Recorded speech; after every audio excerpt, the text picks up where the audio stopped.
Well, hello and welcome back to Read Becca. It's time once again for my weekly chatty catch-up on everything I've read, everything I'm currently reading, and everything I'm looking forward to reading, as well as some general lifey chit-chat and catch-up for roughly the present week. And this week was a fortuitous reading week. I feel like I got a lot of the things I wanted to do chipped away at. So the first thing I won't really talk about here, but I finished my library treasure hunt book for September just now, and I will have a separate video on that next week. As far as books I finished otherwise this week, first was kind of a long time TBR book, somewhat. I finished the Marlow Murder Club, book 1, and that is sort of a cozy, senior-led mystery series, and it's written by Robert Thorogood, who is a TV writer. I believe Death in Paradise is probably his most popular, British crime series, and also very in the same sort of vein as Thursday Murder Club. So I would say this is definitely for fans of that. We're following an elderly woman, Judith Potts, who is semi-retired. She sets crossword puzzles for a newspaper, and that's what she does professionally in the book. But she is out gallivanting in the evening. She wants to go for a swim, and she goes skinny dipping in the river just outside of her house, and she hears something. Her neighbor, Stephen, sounds to have gotten into a scuffle, and she is sure something's not right, so she contacts the police, and when she checks back on them, they haven't found anything. And she says, no, I'm positive all of these signs are there that something happened with him. You haven't been able to reach him, and that is very abnormal. So she decides to take it upon herself to go looking, and of course she finds his dead body. So she then contacts the police again and gets caught up in citizen sleuthing.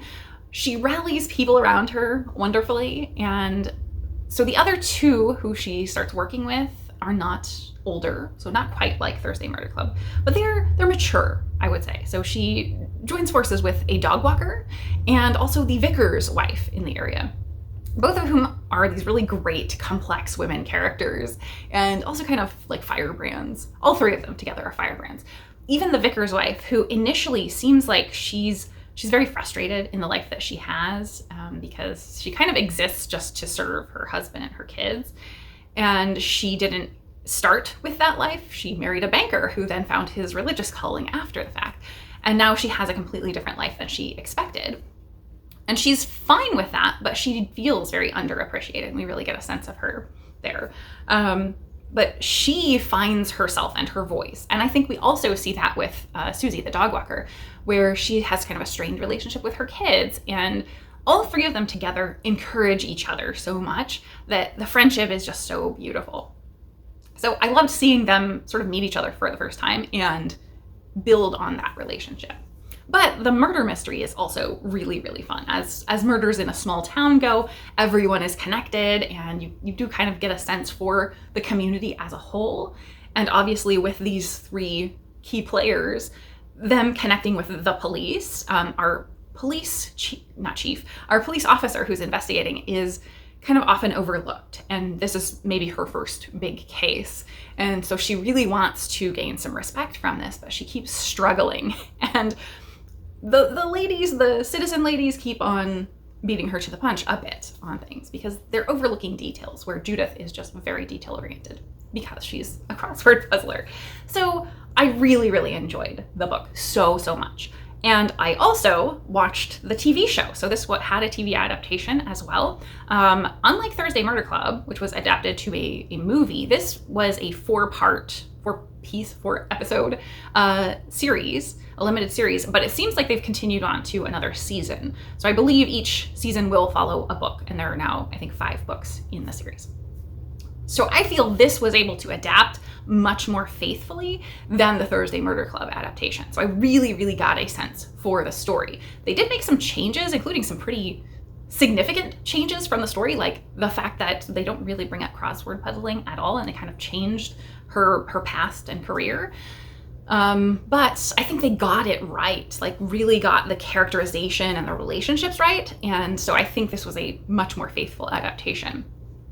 But reading the book and comparing it up against the movie or the series, all the small details, there are a lot of small details that carry over, but there are so many more in the book that just really won me over. And so I was happy to have taken the hint from my experience with Thursday Murder Club, where I enjoyed it very much, but it seemed everyone who read the book was a little let down. I watched the series before reading the book for this, and I had a great time with it, and I think I would have enjoyed it less watching after reading because of that aspect of how much is lost in the adaptation. But I think they did a great job. The main actress who played Judith is, I think, Samantha Bond, who I had seen before in something, but I'm not sure what.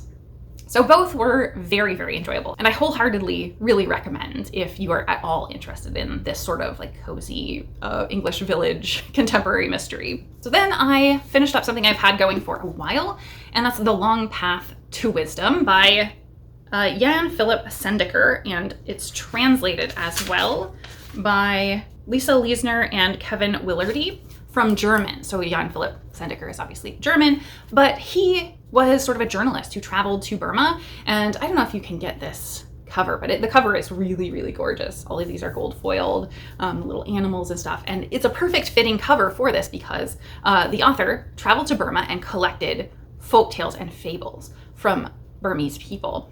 And we also get a really fantastic author's note at the back describing his experiences over the years going to Burma and seeing it change, because it has dramatically changed from a very impoverished nation that had basically no technology whatsoever and was kind of stuck, rooted in the past because of its politics.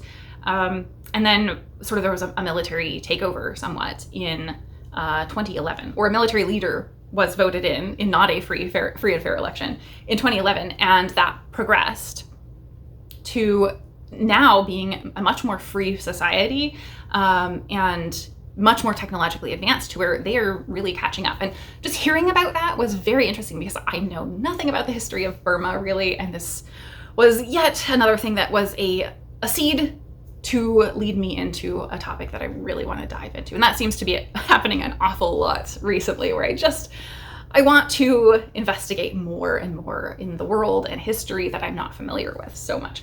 So I don't know how much I can say about this because it is a collection of folklore and fables. And I loved all of it pretty much, though there's not any sort of standouts that I could really talk about. I think if you have read very much folk tales, you would feel the same vibe from these. They're very centered in nature and animals. A lot of the disparity between royals, or the power dynamic between royals and commoners. A lot to do with moralizing and judgment and how we live in a society together. Many things are, if you think of like Aesop's fables, it's things like that. And the vast majority of these, almost all of them, are less than 5 pages. So this was something I was just kind of sitting down and reading 1 or 2 in the morning every day. And it really was just the perfect bite-sized way to start my day. I didn't always quite get the moralizing out of them. Some of them were a little odd and seemed like they were maybe arguing for something that was not quite so good. But I enjoyed the act of reading them. It also was kind of funny because I happened to be also watching Bon Appetit, Your Majesty, which is a like Korean historical period show. It's not quite a drama comedy, both, but it very much feels in the same kind of vein and style as reading these stories. I felt like these could have been in a similar world, though obviously, Burma is not Korea, but it felt in line with things that are happening in that show in a similar period. So I really enjoyed these. I am so glad I happened to stumble upon this, and it was very beautiful looking, and that obviously caught my eye first. But to have read something that is so different from anything I've ever read before. I was that kid who basically read all of the fairy tale shelves at my library when I was young, and this harkened back to a lot of the stuff that I have read. It felt familiar in that way, but was something completely different because it's from a part of the world that I really have not had any exposure to. So very, very thrilled to have read this. And finally, of what I read this week was finishing Red Rising by Pierce Brown. I started rereading this a while back, and I wanted to hybrid read it and tab it up, and as you can see, I've tabbed it quite up. I got through a little bit of it, the first chunk, and hit a natural pausing point and stopped because I lost the audio, and I just finally got the audio back and blazed through it. This is big, epic space opera, I'd say this first book in particular doesn't quite feel as space opera-y, but it's a natural lead-in. It also is effectively a prequel novel because it is distanced from what you get once you continue on to the series, which is much more space opera. So this one is mostly about, and I guess I need to start with the fact that this is very popcorn sci-fi as well, but I think there's a lot in world building, in messaging that the author is doing. But beyond that, to talk about this book, I kind of have to give light spoilers. Even just the title I feel is kind of spoilery for people that are very sensitive to that. So if you don't want to know anything about this book series, I will, as always, have timestamps down below. So skip over this because I will try to avoid major moment spoilers. But just simply talking about this first book, you have to kind of give away things that are somehow spoilery to this book and series. So anyway, onward. The actual story, we're following Darrow, who is a red in a color-based, hierarchy, oppressive world in space. He lives in a society, the Reds, where their whole job is basically a mining colony. And they're out there mining this material that is used for terraforming, and it's very necessary for that. And so they have this great duty placed on them by everyone else, more or less, that they're going to be what keeps alive humanity. And so he also is fairly young, but he is an adult in his society. He's just gotten married. I think he's 16 at the start of this, and this runs for 3 years. So we watch him in his day-to-day as this sort of improving top echelon miner in his society, his loving relationship, his family bonds and connections and everything. But we also see him recognize the system doesn't follow its own rules and begins to have problems with that, where he always has felt a sense of consistency and really thought, he's rising from childhood at this point, at the beginning, into manhood and understanding that the sense of justice he has doesn't line up with how society actually works. So I think that's a really big theme of this story. And I love that about this book. And then things change. He has kind of a Matrix moment. And so that was where I paused before, is the opening up of this world, where he then sort of secretly pursues and gets the opportunity to go into this academy for golds, who are the upper echelon of the society. And they have everything, and they're physically stronger and smarter than everyone. And there is this idea that this hierarchy is the order of nature. But something that I pulled out in this reread even more was that in the course of what he goes through when he gets the academy, he gets there and it's not a school per se. There is a terraformed valley with castles, and the students are divvied up into groups, into houses that will defend their castles and take one another's flags. So they're playing a very brutal game of capture the flag over a really long period of time. But in the course of this, they realize that the way to progress and to sort of win, the way to move forward is to build a hierarchy and take leadership and show that you are the leader and kind of enslave others into lower classes. And so they're almost overturning their understanding of what the world is, and that it's the natural order of things. Well, it's not the natural order of things if you can place golds into that same hierarchy, right? So they're almost being shown in the process of training how much it's contrived and it's not real. It's all a societal construct, and yet they're at the top and benefiting from it. And that's not really confronted in this particular book. I think later in the series it much more is, but it just stood out to me. I hadn't recognized how in your face that is in this particular entry. So this whole book almost is centered on that.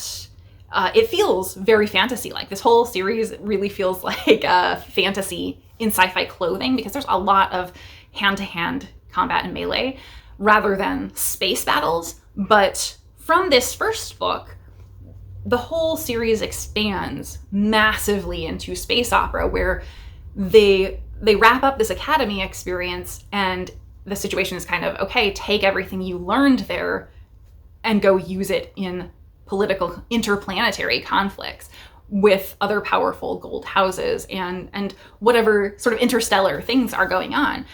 And there's so much just politics and maneuvering, and I love that. So it has a very Game of Thrones-esque vibe in that aspect as well, because it's so much about different political conflicts and betrayals at a very large scale.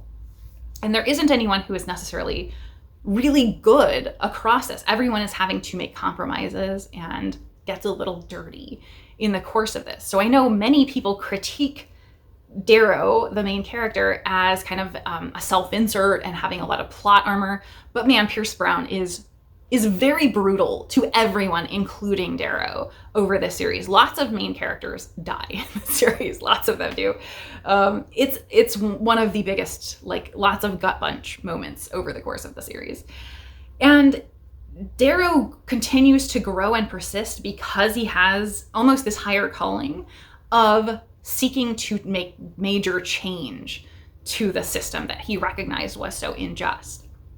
And so I love this first book, and this is a very action-packed, page-turning book, but the series just keeps getting better for me as you go along. So I'm really happy to have finally reread this, dug into more of the details and how much I got out of this on the second read.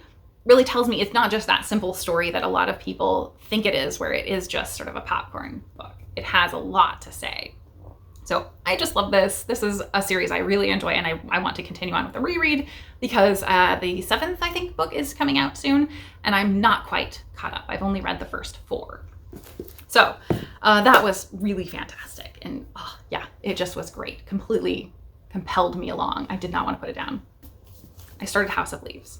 I still don't know how I'm supposed to read this. Nobody really gave me any good guidance, but I did discover that it probably is going to be like easier to read or shorter to read because there are lots of sections that are like this. So it may or may not take me as long as I thought, because this looks like a really big, chunky, kind of intimidating book.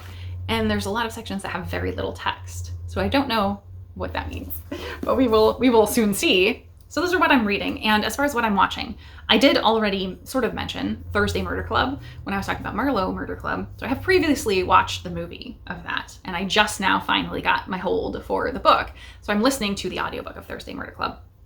And I'm not very far in, but I can already see why people kind of bounced off the movie, because in even just introducing the characters at this point, like getting to know them, they are such great characters and so much better than the movie was for them. So yeah. And then the other thing I watched this week was also kind of a limited mystery series. I watched Deadwater Fell. This is another British crime limited series starring David Tennant, who I love.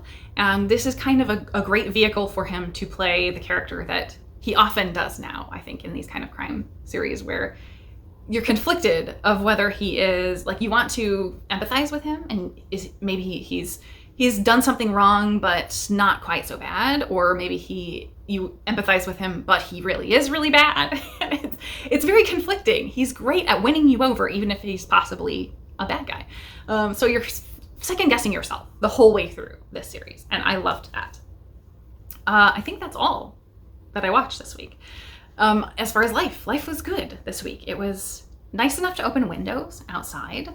So, and I actually got out to walk outside for a long walk, for like a 2-hour walk. And it wasn't too miserable. It's tolerable. We're not in extreme heat. It's still droughty, but not extreme heat at this point. I went to a brewers festival. That was really fun. It's one of those kind of, you pay a flat fee, you get a cup, and you get to go around and try everything. I think the most interesting thing I tried was a fig-based beer.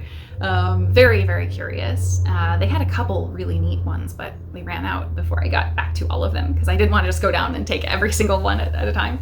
So you kind of circle around and go back and forth, and by the time I got back, they didn't have, like, they had a beet one that I wanted to try.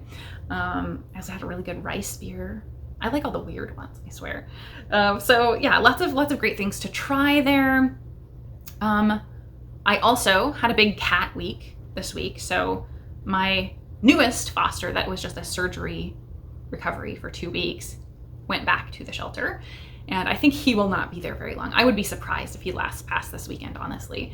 And then my previous foster, Lynx, who has been at the shelter for a while and not doing well at all, got adopted. So I'm really excited for him. This is the one that was with me most of the summer, the brown tabby, who was very friendly once he got comfortable here, but he really struggles with being shy and anything unusual. So the shelter was not a good place for him. So I'm so happy he is out of there, and that it was not really that long. It was like, I think 3, maybe 4 weeks for him that he was there, which is too long, but it's not as long as some. So I think that's about it for catching up on my week for now, but I will leave you with a couple recommendations in my week of BookTube watching. And the first is from Jennifer Loves Books. Jennifer did a fantastic how to start with Sarah Waters video. And as a recent new fan of Sarah Waters and a lover of her work, I definitely started at the wrong point based on Jennifer's recommendations, but I fell in love with Sarah Waters' writing anyway, and so I need to now follow the recommendations for the entry points and go to those.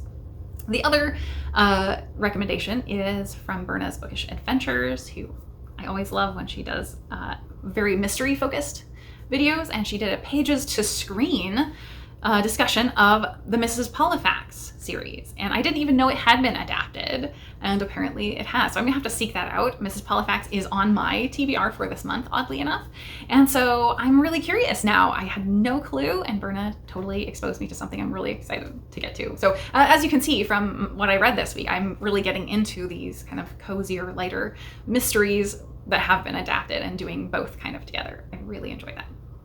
So those are my recommendations for this week. I hope you are having a wonderful week in reading and in life, and thank you so very much for watching.